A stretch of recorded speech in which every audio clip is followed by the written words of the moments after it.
રાજકોટ શહેર police commissioner Shri Brajeshkumar Jha sir, additional CP Mahendra Bagadia sir, DCP crime Jagdish Bangara sir દ્વારા રાજકોટ શહેરના અનડિટેક્ટ વાહન ચોરીને ડિટેક્ટ કરવાની સૂચના કરી હોય, જે અન્વયે રાજકોટ શહેર ક્રાઇમ બ્રાન્ચની ટીમો આ ગુનો ડિટેક્ટ કરવા માટે પ્રયત્નશીલ હતી.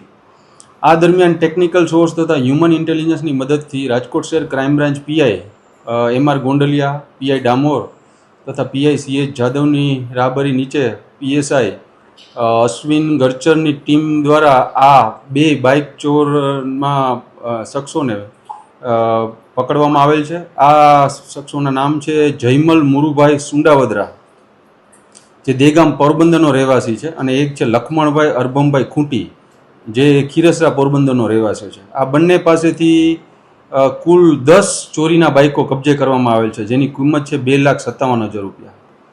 હાલ આ આરોપીઓને પકડીને સંલગ્ન પોલીસ સ્ટેશન સોંપી વધુ તપાસ તજવીજ ચાલુમાં છે. આ 2 જણા હાલ છે, જયમલ અને લખમણ. બીજા કોઈ હજી સુધી એવા તપાસ હજુ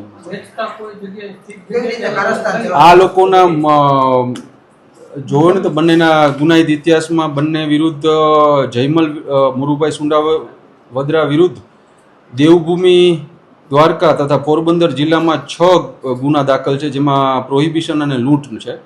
અને આ ઉપરાંત લખમણભાઈ અરબમભાઈ ખૂંટી વિરુદ્ધ પણ સેમ આવી રીતે 6 ગુના દાખલ છે, પોરબંદર તથા દેવભૂમિ દ્વારકામાં લૂંટ અને પ્રોહિબિશનના. એટલે જેથી તેઓ આ ઉપરાંત અત્યારે આપણે જે બાઇકો કબજે કર્યા છે તેમાં જામનગર જિલ્લાના Padana police station, C division police station, Rajkot શહેરમાં તાલુકા, બી ડિવિઝન અને ગાંધીગ્રામ પોલીસ સ્ટેશનના ટોટલ 10 ગુનાઓ ડિટેક્ટ કરવામાં આવે છે.